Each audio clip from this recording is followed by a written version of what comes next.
Hi everyone, this is Koinzell here. I'm here to bring you guys the next Necromancer build and full Paragon guide. And we're going to do Bone Sphere together with minions in this video. And there's actually two variants of it, and the difference is mainly in the skills, and I'll talk more about it later. Also touch on some alternative aspects as well. But first off, let me go talk about the skill tree first, because I think that's more important, so you know what are the skills that's being used in this build, and then you know how the aspects come into play. So obviously we are using bone splitters. It's a bone spear build. We're definitely using bone splitters, and we are using this upgrade here where it gives us 8% critical strike chance for 4 seconds, which is a decent duration. Once you hit the same enemy at least 3 times with the same class. So it's actually very easy to achieve this, just be melee range. So yeah, every 4 seconds, just need to make sure that you hit in melee range. So it's pretty straightforward. Okay. Next is Bone Spear. Bone Spear, obviously we max this out. We get the upgrade that makes the first enemy hit vulnerable for 3 seconds. Because this is really good. Coupled with another passive. Sorry, not passive, aspect, legendary aspect. So we'll talk more about that later. But it's very, very straightforward. This passive here, this upgrade here is actually really good because it basically guarantees you supernatural for your first enemy hit for every bone spear. Next, we have consuming corpse generating 9 essence. I mean, obviously this is required, right? Because this is a heavy essence spender build. And because we're heavy minions, so we are increasing the damage and life of our skeletal warriors. Likewise for our skeletal mage. We are using Decrepify for sure. Decrepify is just way too good to give up. Like slow plus damage reduction plus lucky hit chance for stun and even active cooldown reduction. This is really, really important for our ultimate Bone Storm. And obviously we get amplified damage here, 9% increased damage to cursed enemies. Now the bone passives are all really good, I gotta say, because look at this. For every 10 essence you have upon cast, your bone skills have a 1.5% increased critical strike chance. So if you manage to get yourself 200 plus essence, or 200 essence, that's like 30% crit chance. If you have 220 essence, that's like 33% additional crit rate or critical strike chance. That's a lot. That pretty much ensures that you will always crit. That's number one. Or even makes it such that you can afford not to have some crit rates emphasis on your gear and get more other stats, more of other stats. Okay, every 100 essence you spend reduces the cooldown of your bone skills by 1.5 seconds. So this is really good. Effectively, let's say if you have 200 essence, you finish off spending all your essence, each time you actually reduce your cooldown by 3 seconds. So this ties in again to the ultimate later, and which is Bone Storm that you can see here, and has a cooldown of 60 seconds. So this is good. Next, we have critical striking 10 times with bone skills. Your bone skills deal X 15% increased damage for 5 seconds, which is multiplicative. X here. So that means that critical striking is a quintessential part of the bone build, which is very easy to achieve thanks to this and the other passive having the other upgrades of the skills itself having crit rate or increased critical strike chance, which is this. In fact, I'll talk more about this upgrade later as well as an alternative. But let me just cover the build here first. So obviously we are getting our golem, damage and life. And this, we are getting this mainly because we want the attack speed not just for our minions, but for us as well. And we want it for minions because of mainly because of the bone mage gaining 2 essence every time it hits. Your minions cannot lose more than 45%. Yeah, this is just to make sure that your minions don't keep dying, so that you don't have to keep raising them. Yeah, I mean, you still want to consume your corpse resource for generating that 9 essence, right, based on the passive. And also the Flesh Eater Paragon Board, the legendary node. But you also want your minions to survive. You can just use your corpses to buff the minions that are surviving, yeah? Buff and heal. Next is this. There's going to be times where you're going to go up front and close and personal to the melee range, which means that you're going to be close to your minions as well. When you're not doing that, then you'll be close to your skeletal mages. So this passive, no matter what, it helps.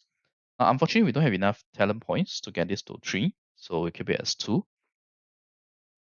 Next thing is the Swirling Storm of Bones, which is our Bone Storm.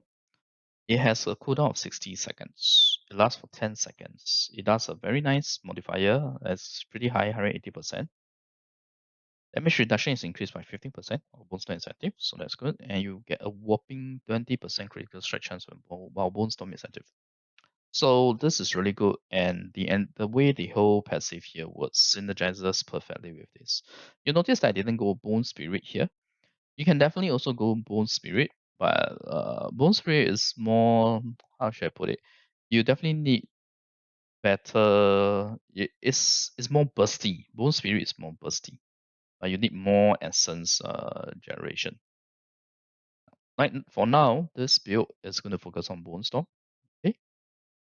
And obviously we get the key passive, right? The ossified essence. Bone skills deal X1% increased damage for each point of essence you have above 50 bone cast.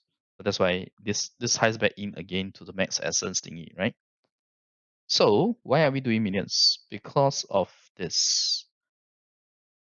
This codex here gives us maximum essence per active minion.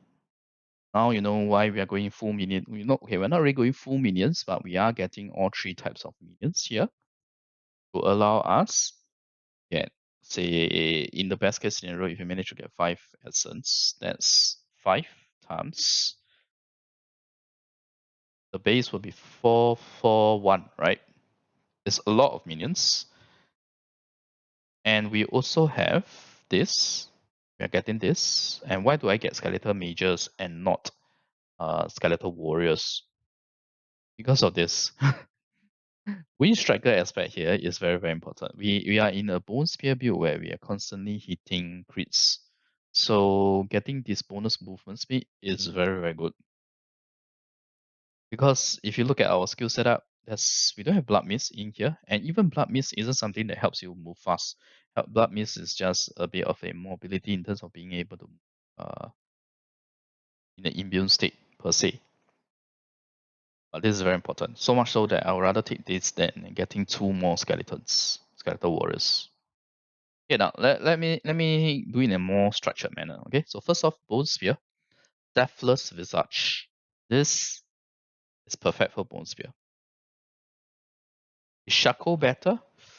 It's hard to say, but in a Bone Spear build here, I would say that specific for Bone Spear, this is better. Why? Because you get physical damage increase, you get critical strike damage for bone skills, you get maximum essence. Remember, maximum essence is very, very important for a any bone build really. And on top of that, the unique effect here is that Bone Spear leaves behind echoes as it travels that explodes, dealing X damage, which means more bone hits. Right? Which means if those bone hits crit strike as well, it synergizes with your passive here.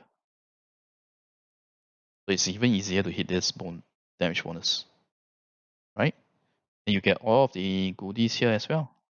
You get all the crit chance as well, right? So it's very good. So much so that I think it may be better than it's probably better than Shackle for a Bone Sphere build. But if you use, say, something like Bone Spirit, then it's worthwhile using Shackle instead. And by Shackle, I mean Harlequin crest, right? Because Shackle is Shackle is like a slang or urban term for it, right? Because Shackle was the base item built for Harlequin crest in Diablo 2. Okay, so I talked about Skeletal Mages already. Next, we have the Aspect of Frenzied Dead. Aspect of Frenzied Dead is something interesting. You'll be a bit surprised why I'm using this, right? Because I can tell you guys there are definitely alternatives, and I'll cover it right now. But first off, let me just show my Skeletal Mages. This effect here. Okay, each time you call mages damage enemies with their primary attack, you gain 2 essence. We are getting this upgrade with the Cold Mages here. By getting the Aspect of Frenzy Dead, we get better or faster essence generation. Get more essence back, we get to spam our Bone Spear more. So in effect, this is mainly used for the essence generation per se, but it also helps because we get Crit damage for our skeletal warriors, skeletal mages, and golems, right? So this aspect is here. But you can also go with something like the osseous hue aspect. Bone Storm consumes up to 8 corpses to increase its duration by up to X seconds. Now, the only reason I didn't start off with this aspect here is because the X seconds determines whether or not it's worth to use it. If it's 8 seconds, which means like 1 second per corpse, right? That's worthwhile considering. Because then your uptime goes from 10 seconds on your Bone Storm to 18 seconds. That's very, very sizable. And along with all the cooldown reduction from both the Decrepify effect as well as the passive effect, you might get a very high uptime on Bone Storm. But if this X is something like 4 seconds, like 0.5 seconds per corp, right? Then I would rather use Aspect of Frenzy Date, to be honest. Yeah. So it is a lot of this right now is dependent between this aspect and the Aspect of Frenzy Date is very, very dependent on the X here. What is this X value? So if the X value is at least 1 second per corpse, then it's worthwhile using this over the Aspect of Frenzy Date. Okay? Yep. Now, aspect of this obedience here, I mean, we are going to be hitting a lot with both our minions as well as our bone spheres and our bone splinters all splitting up, right? So all the shards and splinters. So getting this is pretty good. Not to mention, as a necromancer, you always have higher ints, so you want to balance it off with higher armor. I'll talk about crit. I've already spoken about Wind Striker, right? So next is the Grandfather Unique Sword. Actually, I'm really glad that Grandfather is pretty strong in D4 because it was really, really weak in D3. This weapon here, the most important thing is let's look at the effect first. It increases your critical strike damage by 60 to 100%. So this fits in perfectly with this build because this is a high crit rate build or high critical strike build or high critical strike build. Now, on top of that, the other properties of this weapon can roll higher than normal. You can roll higher critical strike damage, you can roll higher damage, you can roll higher maximum life, higher all stats, which is good. It's just really good, which is why I'm actually even willing to use this and drop 2 aspects. Because in the first place, a 2-hand weapon will also give you a higher base damage, which means your bone spear hits even harder. Okay. Next is the splintering aspect. Now, splintering aspect over here is so good, it's ridiculous. Okay, it's like the Quintessence essential bone spear legendary aspect, and on top of that, it's a codex, which means that you just need to complete the campaign and you will get it. Bone Spear's primary attack makes enemies hit beyond the first vulnerable for 1.5 to 2.5 seconds. What this means is that you remember our skill, we made the first enemy hit vulnerable. Subsequently, when your Bone Spear goes through, say, 2 more enemies after your first Bone Spear, first enemy hit, sorry, that second and third will also become vulnerable thanks to this aspect. And on top of that, when your Bone Spear splits into bone shards, which it does because of the upgrade that we have, the first upgrade, it does bonus 50 to 100% bonus damage to vulnerable enemies and pierce, which means that we will definitely get it, right? Because we are making everyone vulnerable. Everything that goes through or touches the bone spear, it will become vulnerable. Okay, and then they will receive bonus damage from the bone shards. So splintering aspect is really, really, really good. Okay, now this I've already spoken, right? This is very, very important. This is like the main thing to improve your critical hit chance and all the other synergies like your ossified essence, the bone skill key passive, and pretty much most of your bone skills passives. Okay. Now, this aspect here, aspect of exposed flesh, is more if you are a RNG guy because you use lucky hit. You get a 10% chance to generate 30 to 50 essence when hitting a vulnerable enemy with your bone skills. Now, for this, right, I'll say that if you are able to get a high roll, like 40 plus or 50 essence, then it's worthwhile using. Okay, because basically you always get hit, you always hit a vulnerable enemy with your bone skills, and because bone skills there's so many different splinters and shards, it's more than one hit. And the lucky hit chance of bone spear is very high, it's 50%. It's a very, very high modifier. I mean, you just look at Blood Surge, it's 12%. Bone Splinter is 17%. So Burn Spear is very, very high. So it's actually very easy to achieve this 10% chance. And given the number of hits that we are hitting, right, with all our bone skills, right, bone skills, it's actually a very, very high chance to get these assets. Now, one other thing to note is that because we are also getting essence from the cold mages, right, the cold skeletal warrior, skeletal mages, it's actually worthwhile getting that increased essence generation, which is this aspect of torment. Critical strikes with bone skills increase your essence generation by 20 to 30% for 4 seconds. If so, like for example, for the lucky hit, right, if you can't get a high essence proc, you only get the 30% value, 30 essence for the rock bottom one, then it might be worthwhile considering getting this instead. But generally speaking, I think that even with the 30 essence, it can still be better than this. Because 20 to 30%, if you think about it, our core may just hitting 2 essence hitting 2 essence with every attack. And you have this essence generation here. 30% of 2 is like 2.33. But let's say if we can generate 60 essence from our skeletal mages, that's an additional 20 essence. If it's 30%. So technically speaking, oh wait, sorry. No, correct. This is critical strike with bone skills increasing essence generation. Yep. So yeah, I mean it helps, but I might have a feeling that it's still better to get this. I'm just sharing with you guys the alternative, but personally I think that this is still better. Okay. Oh, and with that, we are done with the gear. Let me just quickly talk about the gems. I mean, this is very straightforward, right? 12% critical strike damage to vulnerable enemies, 4% life as the armor, and jewelry is 250 armor because we already have so many resistance from our intelligence. So skill setup is very, very simple. When you start a fight, you decrepify. Your minions are attacking. You use your splinters, get your critical hit chance. Then you fire off your bone spear. Yep. Okay, minions wise, depending on how much you invest on your minions, it's fine to use this Reaper because you always get decrepified. But it's also okay to use this. You get one more additional warrior, which is also additional 5 essence.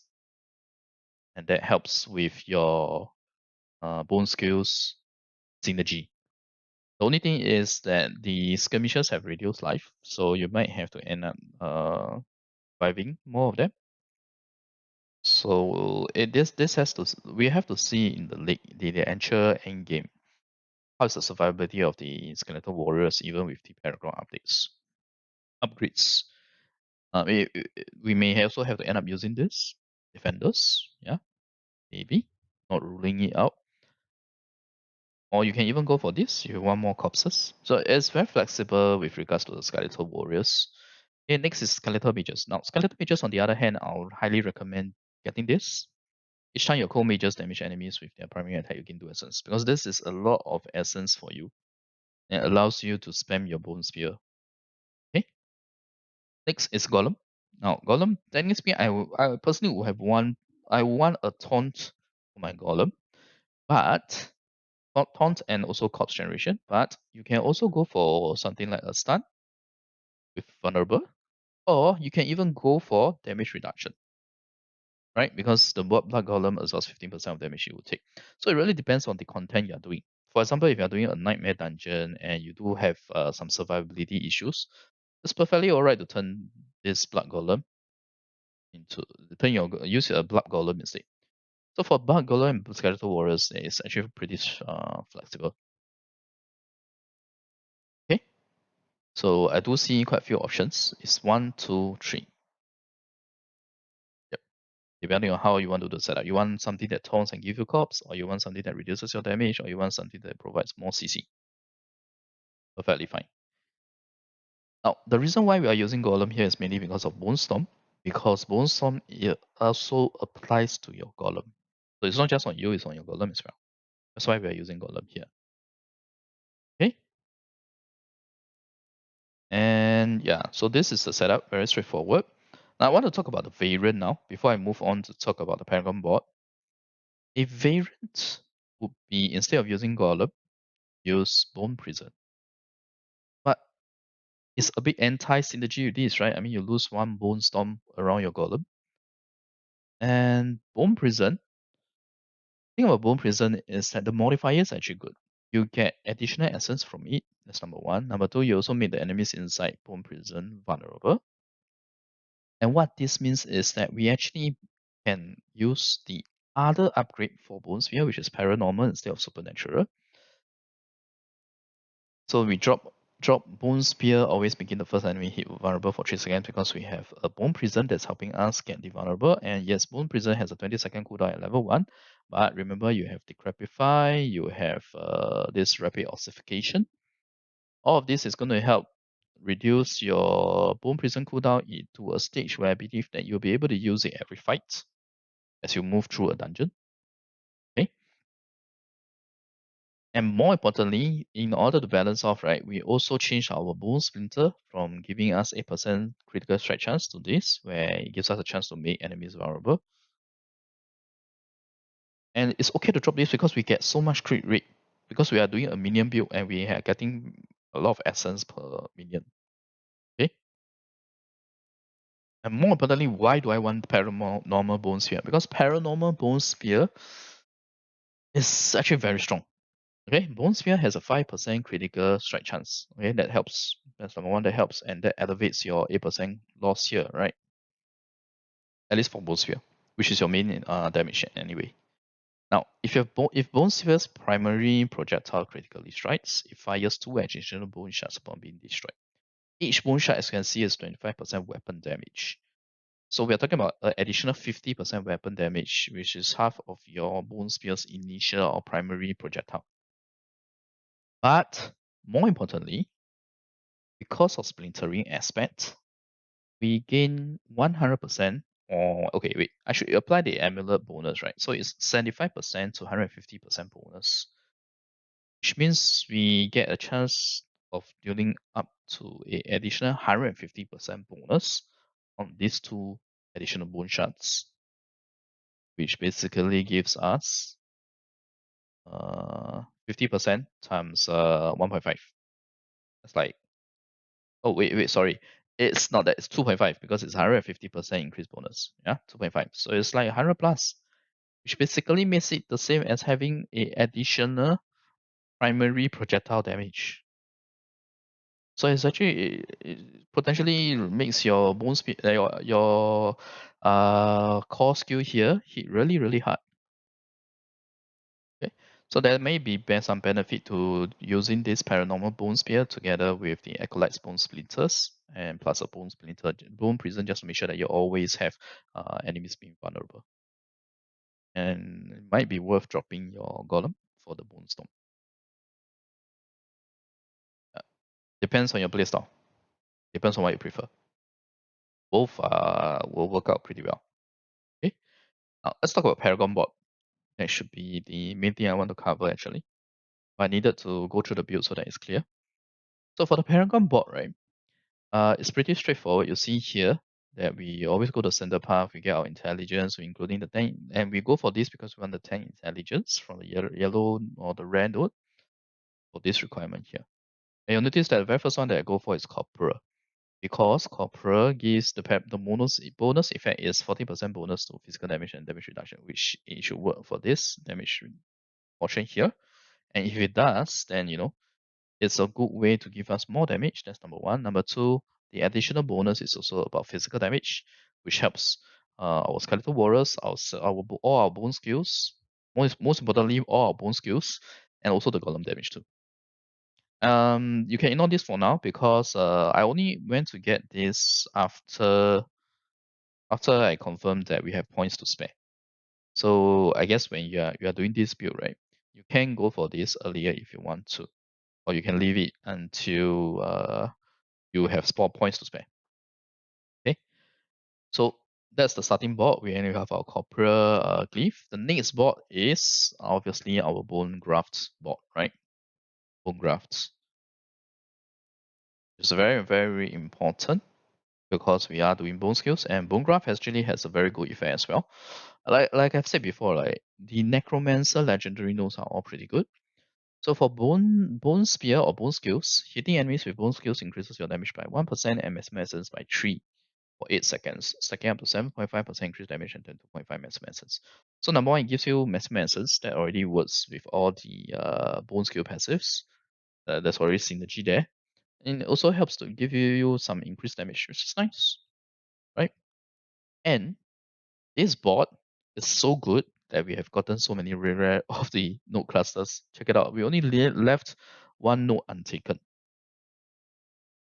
And this node, to be honest, if you have some survivability issues, it may be worthwhile considering getting it as well, because you're also very near to it. Like, it only takes us 4 normal nodes to traverse to this node cluster. Now, obviously, for this, right, because we are doing dexterity, we in fact, this path is very optimized. You look at the dexterity that's inside here, it's all part of the path. Yeah. So 10% bone skill damage, that's good. And we also get ourselves some defense. Yeah.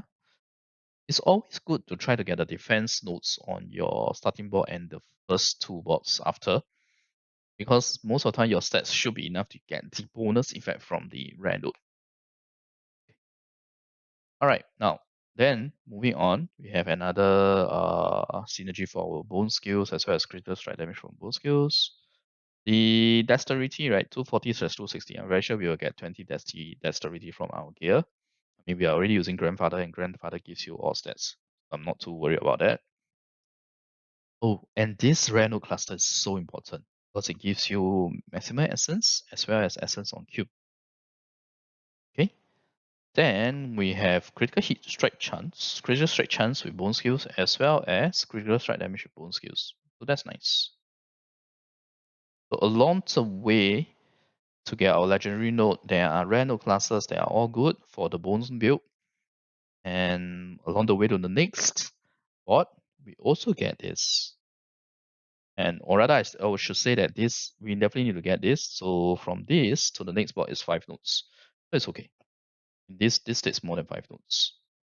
And this also takes more than 5 nodes. So this is the next path. And the next path, obviously, we're going to go with minions. Why? Because this is a build where you're doing both Bone Spear and minions. Because your minions are already helping your bone synergy by giving you a lot of maximum essence. On top of that, we will also make them stronger with the standard Dead Razor onto this cult leaderboard, because it just synergizes so perfectly. Okay. Then, obviously, the next thing we do is we traverse through this board to try and get the skeleton mage upgrades. Why the skeleton mage upgrades? Because the skeleton mage is very important for our essence generation and also our killing enemies. So this is why we go through this. We get our attack speed nodes and damage, and we go on to get the skeleton mage survivability and damage as well. Then we move on to the next spot, which is the Scant of Death. Scant of Death, like I said, this node cluster here is very important. Damage to healthy enemies. It gives you, if you grab all the nodes here, it gives you 62.5% damage to healthy enemies. That's really, really good. Every new enemy you hit, you meet, you will have an additional 62.5% damage. And we also get critical strike damage from the nodes. Yeah. So that again synergizes with our bone build. And along the way, it's so easy to get this legendary node, which is also useful because I've covered this in the minion the summoner build, the previous video, right? You always get this. It's either damage reduction or increased damage, which both are good for a necromancer. And then we move on to getting the control as the glyph here on this board, Scans of Death. But one, because along the path, it's very easy for us to get the 4 intelligence nodes. We are also getting this 10 intelligence from a rare node and another 10 intelligence from this rare node. Because it's along the way for us to get the next node cluster that has critical strike damage, which again is synergizes perfectly with our bone skills, sorry. And the best thing is armor is also good for us because we are intelligence character on a necro. Get more resistance than armor, so you'll be 1 armor. So yeah, this board is perfect in terms of efficiency. And finally, we go on to Flesh Eater. Now, Flesh Eater is going to be our last board here because we did spend a lot of points on rare node clusters. If you look at it, 1, 2, 3, and legendary nodes as well. 2 more here, another here, another here, and 1 more legendary node. And we are also getting the legendary node for the Flesh Eater. So that's why we only have 5 boards here. But it's a good 5 boards because there's a lot of rare nodes that are actually really good. Now again, we are getting critical strike damage here. Yeah, critical strike damage, we get damage to injured enemies too, which is good.